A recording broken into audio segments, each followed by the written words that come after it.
If you could have a superpower, what would it be? Probably have more sex. I'm fuck man. I can fuck whenever I want. You want to keep fucking? I'm fuck man. Your man won't keep fucking you? Well, I will. I'm fuck man. Dun, dun, dun, dun. Oh, My shit. man just always go to sleep and want to smoke a cigarette. Have no fear, fuck man is here. Hey, that should be a skit right there. That's Real cool, movie, but my nigga fuck man is here.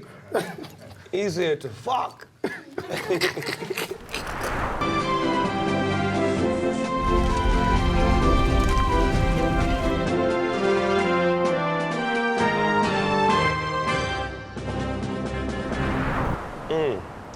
Ladies and gentlemen, boys and girls, we'd like to welcome you inside the GGN News Network. I'm your host with the most, Finding Nemo, AKA Nemo Hoes. And today on my show, I got my nephew. It's AD in the motherfucking house. What's up, big homie? What up, love one? Man. How you been? Man, turn the fuck up. I Happy to know be on that's GGN. right. I know that's right. You made it, man. Shout out to all of the people at the house that's watching. My nigga has finally made it. He doesn't want to go on Jimmy Kimmel Live. He doesn't want to do none of them late night shows. He just want to fuck with this, man. Yeah, so nephew, what you been up to since the last time I seen you? Man, just working, man. We just dropped the album, me and Sorry Jaynari. Like that? Yeah, you know we got everybody on that motherfucker. Like that there? Come on, man. Turn the fuck up. Wait, in a real way, and y'all did it with Fuzzy, right? Priority? Priority. Yeah, Priority.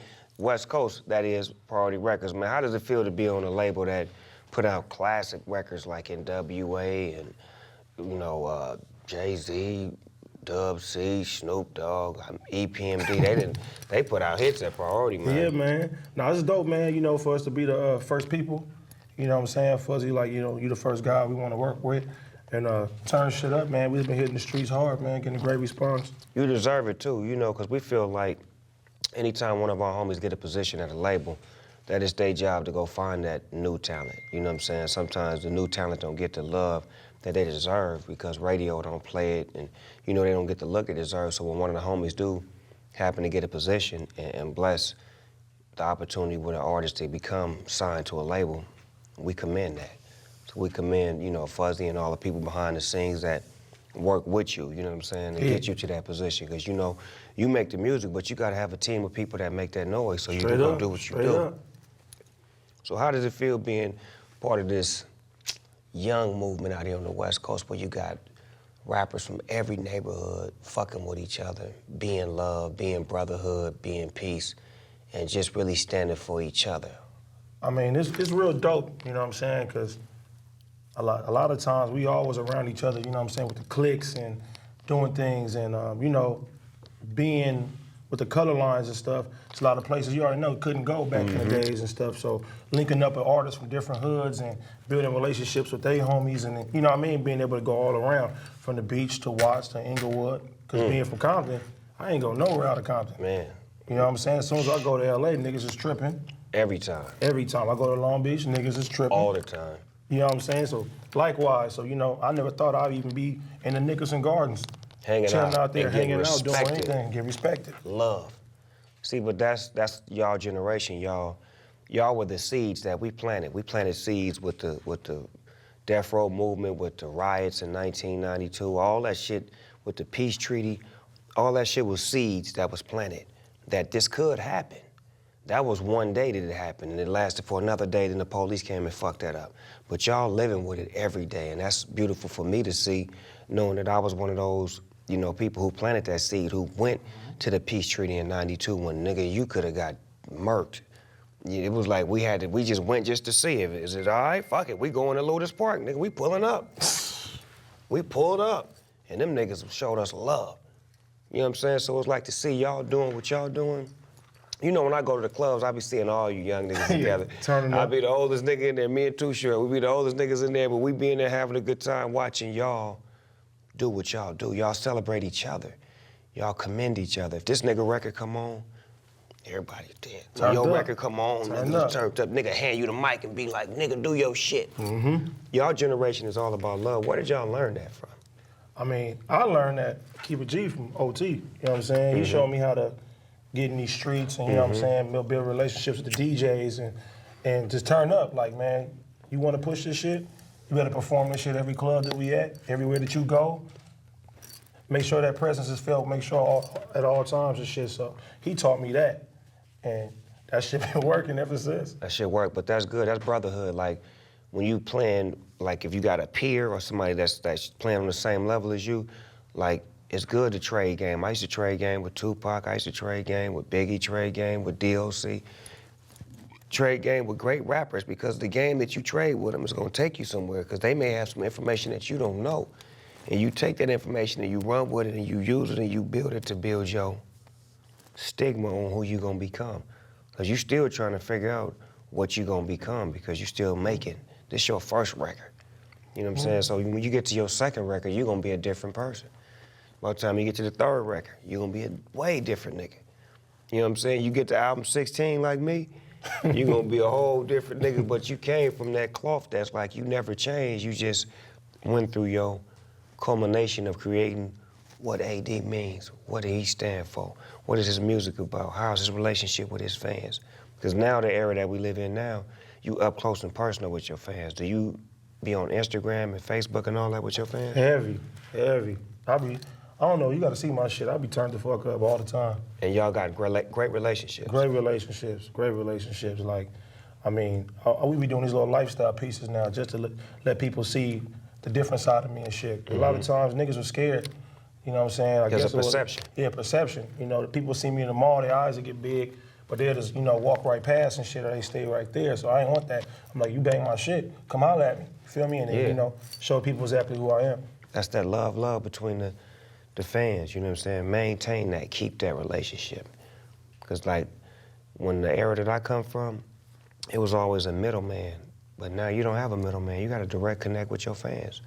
So keep that. Even when they don't like it, they gonna tell you, but respect that.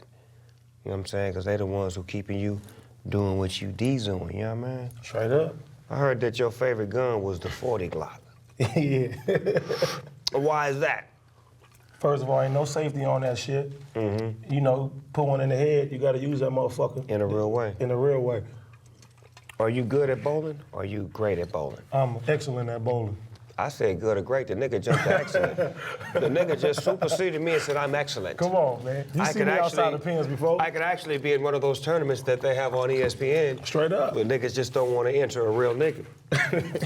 Paul Pierce have a real nigga bowling tournament every year. You may want to get in that. No, I'm gonna tell the homies, man. You know, Captain took that shit to the next level too. Yeah, Wiz and did that, right? Yeah, man, they whole team and They did that. We gonna see. I'm gonna put together a Snoop Dogg bowling tournament for all you underground niggas that claim y'all the best. I'm gonna rank y'all from 1 to 10 when the shit is over with. Because he just did the shit like I'm in. Like, okay, I'm giving all you motherfuckers a shot. I don't have no curricula that you have to have. Bring your motherfucking balls and your little bowling shoes, and then... if you can't spin, though, I want to hear it. Straight up. I need your balls and your motherfucking bowling shoes to the motherfucking line, nigga. Meet me at the line, nigga, on the main line, and we gonna have a tournament, nigga. We gonna see the best scores, gonna advance to the next round. The rest of you niggas can kick rocks. Y'all didn't make it. We ain't doing no interviews with y'all, nothing. Get y'all asses out of here. Y'all taking up space. Kick rocks, move on to the next round, and we make it to the final two. The final two, I'm gonna put up the bread. We're gonna put the money in a nice little trophy and bragging rights that, nigga, you really is who you say you is. I'm probably gonna win that. You see how confident he was? That nigga said, Hey. I'm probably gonna win that. Talk to me about your album. What are your album, you know, what is it speaking to? Man, you know, last of the 80s, man. You know what I'm saying? Born 1989. And I tell people all the time, like, you know, with music being so instant now, the longevity of it don't last really long. And I remember having to go to a Circuit City or something, walk to Circuit City, grab me a CD, and I stuck with that CD for 2, 3, 4 months before I moved on to another record. I learned all the lyrics, read the booklet back and forth, and, you know, that was something special. So, you know, me and Jaynari wanted to bring back that special feeling when it come to music and, you know, keep the authentic West Coast sound alive as well, too, with everything going on today. Speaking of you and Jaynari, y'all continuing the rich West Coast rapper-producer lineage, like, you know, me and Dre, Quick and Sugar Free, Slip and 8, you know what I'm saying? How you feel like, you know, being on that dynamic duo shit? Man, that shit dope as fuck. Right. You know, just to even be in that category, people talking like that and shit, because, I mean, we was really experimenting at first, and then, you know, people started just gravitating to that shit. You know, it's taking over, but yeah, it's dope, man, real dope. But that's what it's supposed to be, is stay down with each other, you know? That's the key, because he gonna get a lot of opportunity like you gonna get a lot of opportunity. But just know that when y'all together, y'all shit sounds the best. And no disrespect to whoever he's gonna work with or whoever you're gonna work with. It's just Dre and Snoop is just Dre and Snoop, no matter what. Can't beat that. You know what I'm saying? So it's like, but Snoop and Pharrell is the shit. Dre and Eminem is hot. You know what I'm saying? It is what it is, but it's just something about that Dre and Snoop. What age did you start rapping? I was like around 11 years old. My pops used to, I remember the first song I ever heard, it was You Can't See Me, Tupac. And Pops used to play me West Coast music back and forth. And I used to have my little cassette tape. I used to tape over my grandmother's seminars, because she never used to listen to that shit. So I grabbed that, She never listened to it, so I grabbed her little tapes from the seminars, it'd be 2-3 hours long, put it up on the radio, copy my favorite songs, record it to that, and just start imitating. So you was making a mixtape at an early age Real and mixtape. didn't even know it.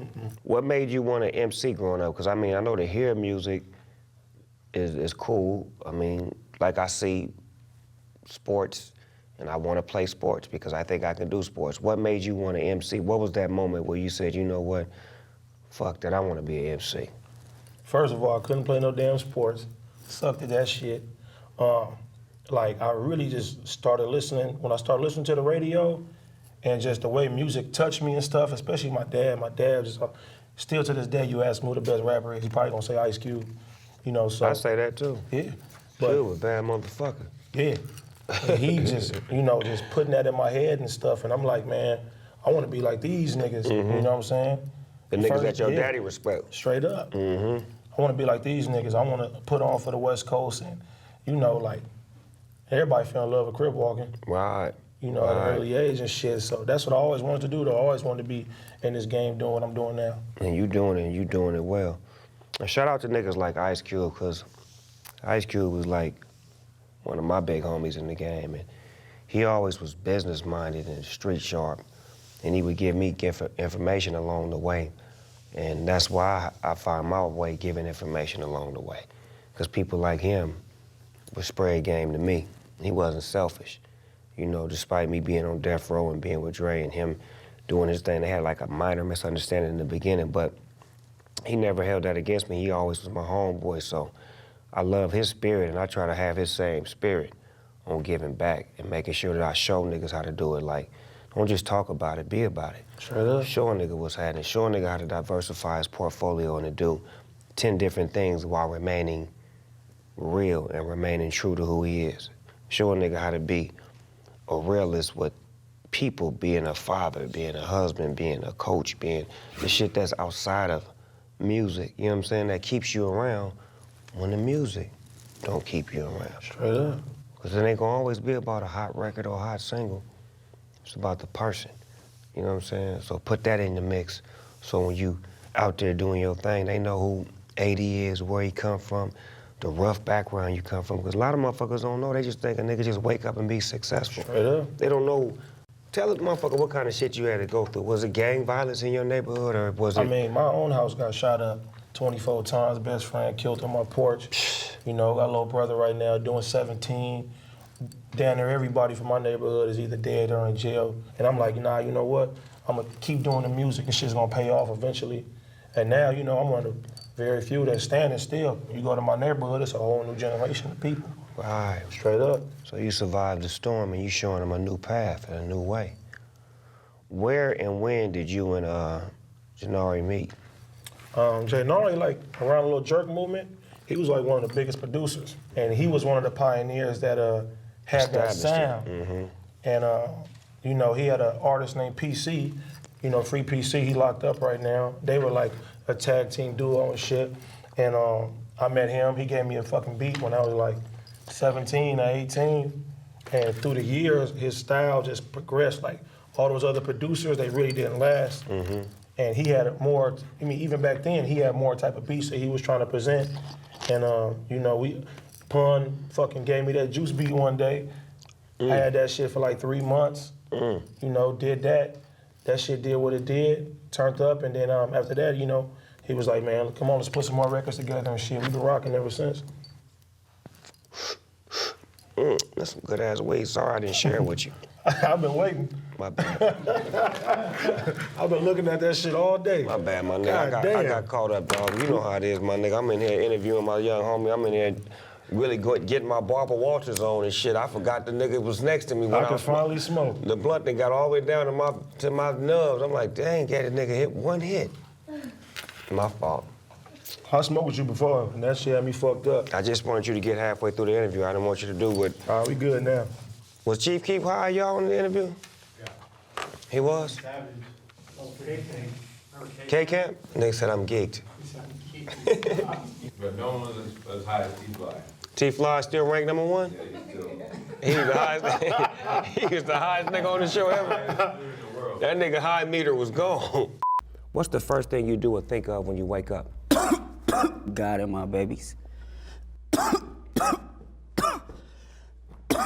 I'm sorry for passing you that little bitty power stick. He been hitting this big motherfucker. I passed him that little motherfucker, his whole chest and blew out.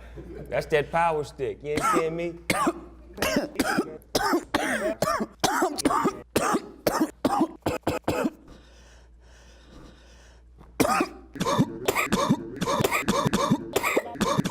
Young T-Fly, that's when he stood up and did like this, huh? 15 times.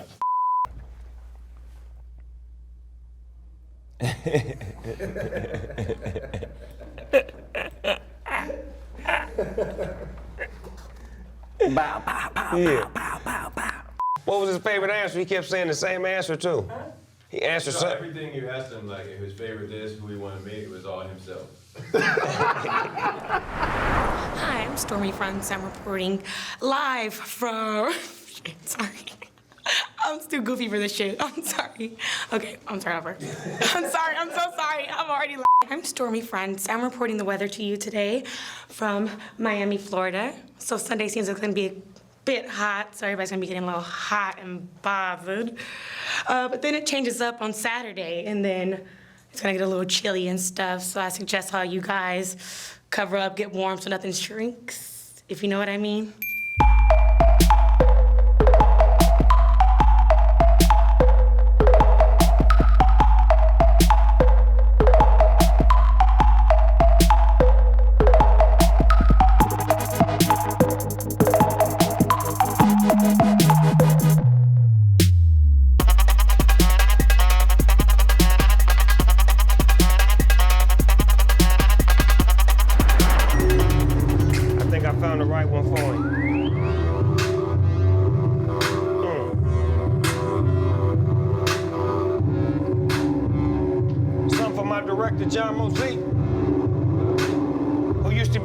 Before he was a director. So that's why he like for niggas to come on here and do 16 so he can bite their rhymes and work on his little mixtape. I know you be at home working on your mixtape after dark. John Mosey. Oh. They say pimpin' ain't dead, these hoes are scared. You look a man in his face when he stares, he can't compare.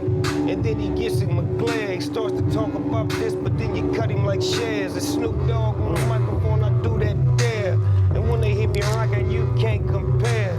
I used to have ponytails in my hair, but nowadays I rock my shit just like dreads. Niggas stop and look because they really be stuck at this. Motherfuckers rockin' cause they know I just fuck with this.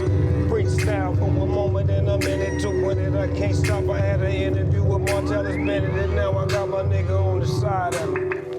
AD, on and ride for me. Yeah. I'm straight about the city of angels where these devils making it ugly. Not trying to be a homie, had pictures of a GoFundMe. This shit ain't funny. Remember bitches, they didn't want me till I hit the radio. Got the juice, made them all love you. Listen, nigga, I get it. I'm about to freestyle. GGN here, I'm with it. Big Snoop Dogg, top of the dome. A nigga got a problem with me at the top of the chrome. This weed got me high as fuck. They said T-Fly was the best. but I'm the best with the blunts, and I really don't give a fuck. My cameraman on his side, and we about to turn it up. Niggas already know what it is, though. I give a bitch a heel toe, real pimp shit. And I'm still on that Crip shit, so don't play around or you will meet that biscuit. Top of the head, I pass it to Dogg, D-O-double-G, niggas know what we on. We don't stop and we just don't quit. Once again, let me talk some real slick shit. I was sitting on my corner, I was counting up funds. I was looking at the ones and they was on the run. They was tracking niggas down, shooting them right in their back. I say, fuck that, I gotta do something about that. So I called up the Crips and I called up the Bloods. I say, trip this out, homie, and this what it was. We got together, had a meeting, and got the plug. We got our guns, got our slugs, you know what it was. Then we lined up the shit, lined them up quick. Seen them niggas tripping and we went in slick. Dogg got our first, he had that gauge. Looked him in the face and bam, turned the page. Niggas started tripping, slipping, dipping in their seats. They didn't understand how these Bloods and these Crips could meet behind closed doors to get a plan together, to shoot the man together. You understand, my man? I understand together, I see the plan together. I'm a gangster for the street with all me and his brother look. I'm high as fuck, I need a lighter though, cause the shit went out, but I don't know how to fight it though. Starbucks cup, right what I'm looking at. Nigga try to see me, guarantee he took him back. And his cup got some nice coke in it, but my ice straight know they got a nice flow in it. Say what? A nice flow in it. Go ahead, Now bitch. let me go ahead and go get it. I got my pimp partner, bitch, a magic wand in the corner. He sent a bad bitch to the corner. He sent her to the corner, I sent her straight to CVS, cause I need them pharmaceuticals when I need the sex. But see me when I coming through, I had to hit the next. 40 cal on my waist and niggas know I'm strapped. You got the 40 cal, I got that deuce. I need a little gun so I can get loose and throw him in the bushes when I slide away quick. The police looking at me, shit, I ain't done shit, I'm just a gangbanger, rap singer. Nigga get the money and I do the banger. The way they can't do it like a real banger. You wanna say a little something, gonna sing it. Is that good enough for you, Mosaic? This nigga love getting 16s. That was more than 16. Yeah, that nigga got 45, and you see he was recording too. That nigga's over there stealing footage. Church, he's stealing footage. He's stealing footage, church. How you doing, champ? Ain't it, man? We inside the Smoker Studio, everyday people, AKA real nigga shit. I'm gonna ask you some questions, you answer to the best of your ability. Come on, this shit got me hard, man. What's the first thing you do or think of when you wake up? Sex, Hot or cold? hot, Tacos or burgers? taco, Chicken wings or chicken breast? chicken breast, Ass or titties? ass, Juice or New Jack City? juice for sure, Pac or Biggie? pot, What are your favorite pair of shoes of all time? 11s, Space Jams for sure. Favorite cereal of all time? Cinnamon Toast Crunch, Favorite cartoon? Dub. What's your favorite thing to cook? I don't cook shit, How many times a day do you think about sex? like 90. What's the worst job you've ever had? Working at USC, If you were stuck on an island for 1 year and could only listen to 3 albums, what would they be? let me see. It gotta be, I'm gonna throw that No Limit Top Dog in there. I'm gonna throw that in that Balancing Options. Mm-hmm. And I'm gonna put in Life After Death. Oh, wait. If you could remake any movie and star in it, what would it be? Juice. And who would you be? Myself. If you could be a character in a video game, who would it be and what type of game would it be? Master Chief. Halo. Straight shooter. All right, this is called Finish the Sentence. I'm gonna start it, you finish it. I always wake up. To get my cake up. If I could work with anybody dead or alive, I'd want to work with. Easy. If I could see anybody perform dead or alive, I'd want to see. Michael Jackson. I look for blank in a woman. Ass. If I wasn't a boss, I'd be Employee. my favorite position is, Doggy style. my name is AD and I'm Crip. in a real motherfucking way. We'd like to thank my special musical guest. It's AD in the motherfucking house. I am your host with the most, Finding Nemo, AKA Nemo Hoes, and this has been a GGN production. See ya.